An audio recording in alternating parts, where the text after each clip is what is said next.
In interest rate options, the underlying is an interest rate. Interest rate options can be interest rate call options and interest rate put options. In an interest rate call option, the buyer has the right to pay a fixed interest payment and receive a floating interest payment. In an interest rate put option, the buyer has the right to make a floating interest payment and receive a fixed interest payment. The fixed rate in the interest rate option is called an exercise rate. Most of the interest rate options are European style.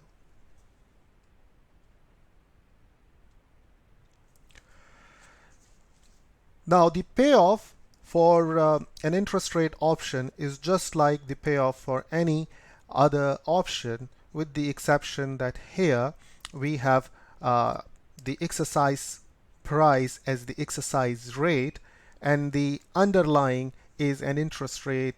For example, here we have LIBOR. So it will be maximum of 0 or the LIBOR on the expiration of the contract minus the exercise rate fixed in the option contract for a call option. For a put option, it will be the exercise rate minus the LIBOR on the expiration of the contract. And the M over 360 is the adjustment we need to make for the loan period. M is the number of days for which the borrowing is expected or lending is expected, and the notional principal will be given for the contract. Now, here we have an example. Suppose a notional principal of $20 million, an expiration of 30 days, and the underlying being a 90-day LIBOR, and the contract exercise rate is 10%. So we do these calculation here using the same numbers for interest rate call option and an interest rate put option. Now on this slide, as you can see, if we see the LIBOR on the expiration day is 6%, the call option will expire out of money because the call buyer would not want to exercise his call option and borrow at 10% if he or she can borrow in the spot market at expiration at 6%. So the call option will expire out of the money.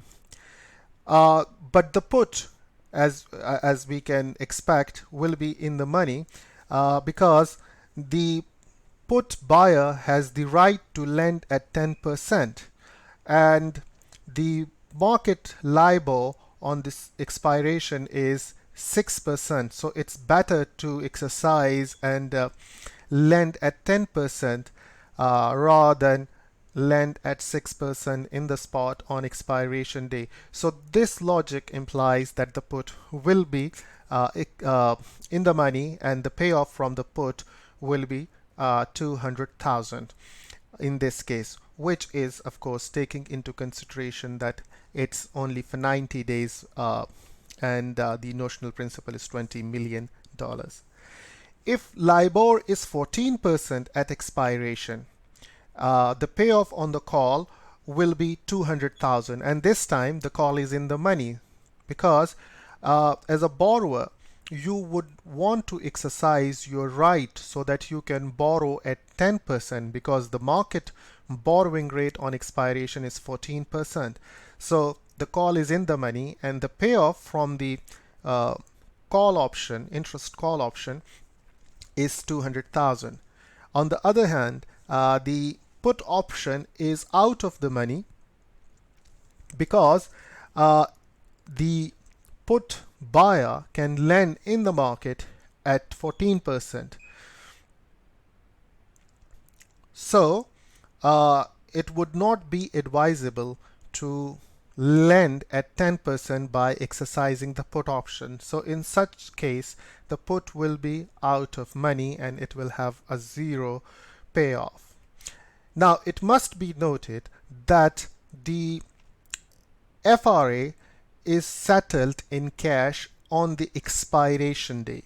However, the interest rate options, their payoffs are paid at the end of the loan period. So if the interest rate option is for 30 days, that is, the expiration period for the contract is 30 days and the loan is for 90 days. So we will know on the expiration day that this call or this put will earn 200,000, but this 200,000 will not change hand on the expiration day, but will be paid or received at the end of the 90-day loan period. So this is a difference between the settlement for an FRA and the settlement for interest rate options. FRAs are settled in cash on the uh, expiration date, while interest rate options, their payoffs are deferred till the loan period is over.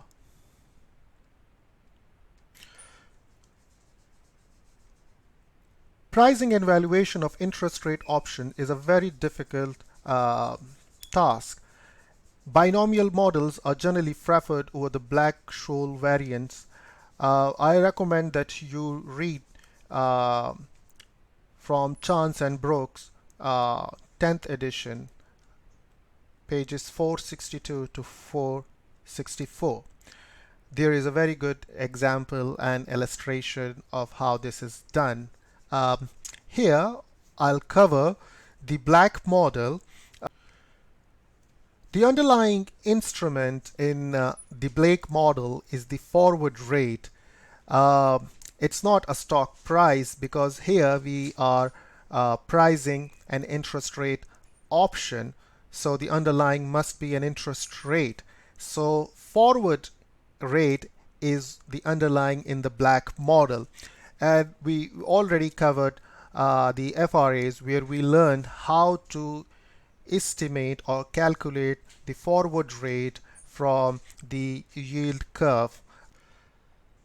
So if somebody wants to borrow for 90 days, 30 days from now, what is the rate that should be quoted to him or her today to enable him or her to borrow for 90 days, 30 days from now?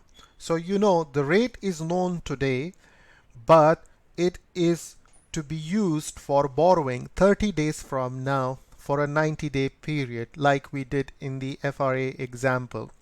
To estimate the value of the interest rate call option from the black model, whatever result we get from the black model, we must discount it using the forward rate for M days, realizing that the payoff in interest rate option is deferred till the end of the loan period.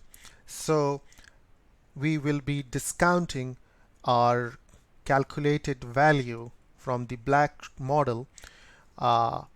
Suppose here the example we are following from FRAs, if we just borrow those numbers for 90 days, and then whatever we get from the discounting for M days, we must multiply that by the notional principal and adjust it for the expiration of the option, that is the days divided by 360. So the days divided by 360, this T here is the option expiration, and this M days here is basically referring to the loan period for which the option is being purchased. So let's have an illustration here, and we have table 13.4 where we have an example of the black model. Here the forward rate, which is the underlying in the black model, is 10.02%. It is written as 0.1002, that is 10.02%. So the forward rate is 10.02. The exercise rate is 10%. That is the rate at which the buyer of the interest rate call will be able to borrow. That is, he or she has the right to borrow at 10%. And this is the underlying. So if we just compare this 10.02 and this 10, so it appears that right now it is uh, slightly in the money.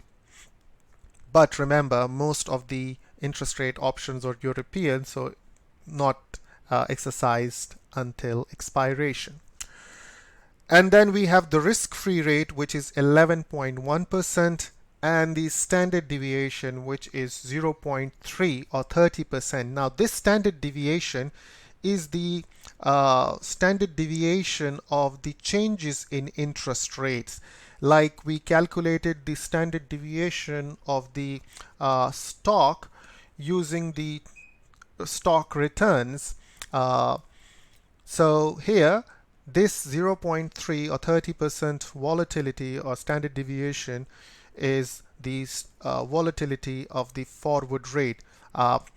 It is assumed here that the forward rate will evolve till expiration. So today, when we are pricing this call, the forward rate is 10.02 and the option will expire in 30 days. So it is expected that over the next 30 days, this forward rate will change, and as you know, interest rate change on daily basis.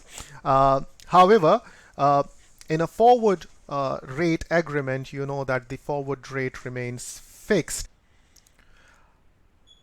Okay, so next T is 0.0822, which is the number of days till the expiration of the option, that is 30 days divided by 365, and M is 90 days, and you know M is the borrowing period that the option contract will cover. Now we calculate D1 and D2 in the same way as we did for stock options. The only exception here is that we don't have the stock price here and the exercise price here, but we have the forward price or the forward interest rate as the underlying, and we have the exercise rate as the exercise price here. So once we have D1, and this is a typo, so keep in mind that it is D2, not D1. So once we have D1, D2, we can estimate ND1 and ND2, and then use ND1 and ND2 in the interest rate call option model proposed by Black, and that gives us a figure of 0.003 and as I told you earlier, we have to discount this back, taking account of the fact that the payoff on the interest rate options are deferred till the end of the loan period, which is the M days, 90 days. So you see here we are discounting this payoff back to account for that fact. And then this number that we have here, we multiply this by the notional principal and adjust it for the time period that the loan will be outstanding to get the contract price. So here the interest rate call contract has a price of 17,863 based on a notional principal of 20 million and the lending period or the borrowing period of 90 days. Now, I've also written here the formula for the Black model for call option and put option based on interest rates. So you can easily relate them to what we covered in the Black-Scholes option pricing model earlier. Okay. So let's now have a look at the interest rate option strategies. So we have interest rate call options and we have interest rate put options. Interest rate call options are useful for borrowers who desire to hedge the risk of a rising interest rate for an anticipated loan in future. Similarly, interest rate put options are useful for lenders to hedge the risk of falling interest rates for an anticipated loan in future. Now we have table 13.5 where we have taken a hypothetical scenario for a borrower, and it involves a firm that needs to borrow 20 million in 30 days at the 90-day LIBOR plus 100 basis points. So the borrowing cost or the borrowing rate for this firm is expected to be the 90-day LIBOR plus 100 basis points, that is the spread, or 1%. The principal and interest on the loan will be paid back in 90 days. As any borrower, the firm is worried about a rise in interest rate in future that would make the borrowing costly, so it needs to protect against it. At the same time, however, it wants to not let go the opportunity to be able to borrow at lower interest rates. Interest rate options, call options here provide that flexibility to the borrower. If the interest rates increase, the borrower will be protected by the call. It will be in the money and the borrower can exercise and protect itself against the risk. However, if interest rate fall by the time the company or the firm borrows in future, uh, it will let the option expire out of the money and borrow at a cheaper rate in the spot market. Now, here, the borrowing period is 90 days and the borrowing is expected to take place 30 days from now.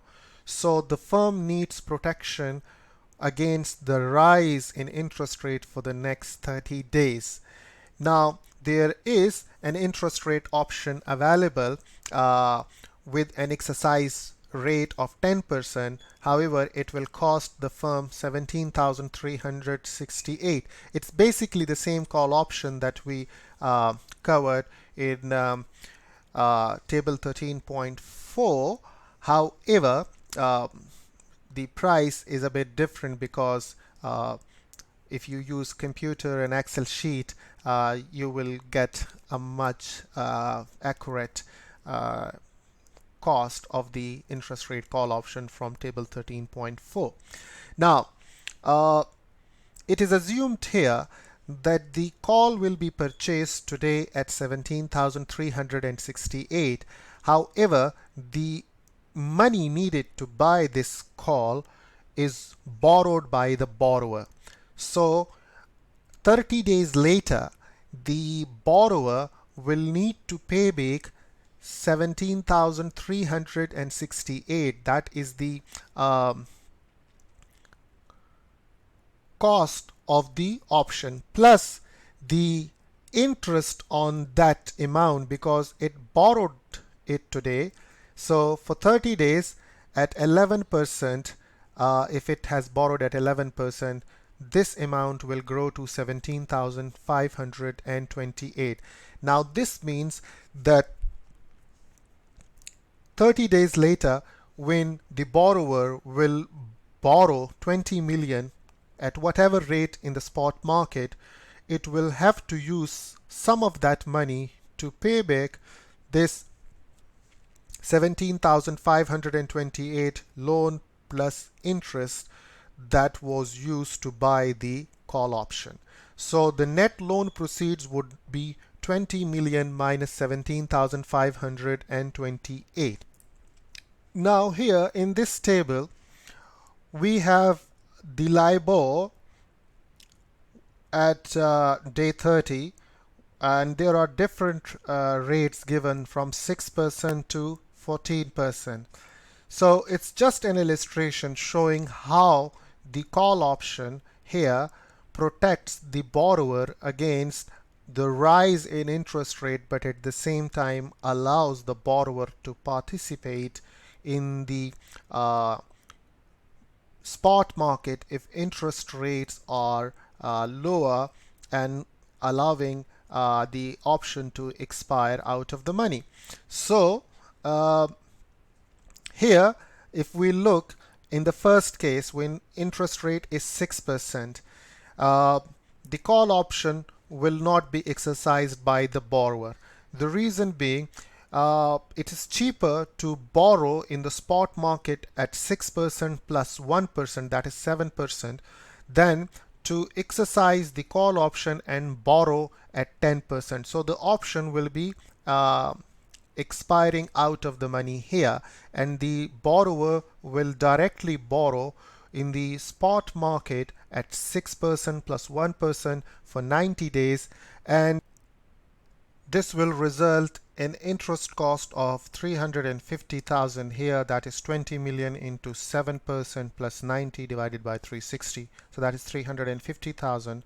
And the original principal is 20 million. So after 90 days, when the loan matures, the borrower has to pay back 20 million plus 350,000. Now, to calculate the effective rate on the loan, uh, you have to be careful not to use 20 million here like we used to do it in the case of FRA. Here we have reduced the loan proceeds by the amount of the loan taken for purchasing the interest rate call option and the interest thereon. So the actual amount paid by the borrower to the lender, including interest, divided by the net loan proceeds, and raised to the power 365 divided by 90 minus 1.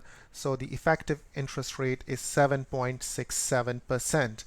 Now, similar calculations are then shown for the other interest rates, and we see as far as the interest rate is below the exercise rate, the call option will not be exercised, and the borrower would prefer to borrow in the spot market, and that would mean that though the borrower is losing all the call premium here, but the borrower is benefited by lower interest rate than expected in the market. When interest rates rise, we see that the borrowing costs also increase here, as we see, but at the same time, there are positive payoffs from the call option as it gets into the money. This explains how an interest rate call option is allowing the borrower to protect against the increase in interest rate, but at the same time be able to participate and borrow in the spot market when interest rates are low. We see in no case here the borrower's effective rate of borrowing is more than 12.03%. And this means that there is a cap on the effective borrowing cost for the borrower. If there was no interest rate call option used by the borrower, there is a lot of volatility here, and we see that the borrowing cost for the borrower would rise as interest rate rise. Okay, now we look at figure 13.3, which graphically reflects the same conclusions that we saw and draw from the table. And we see here that the borrower's borrowing cost is capped here at 12.303%.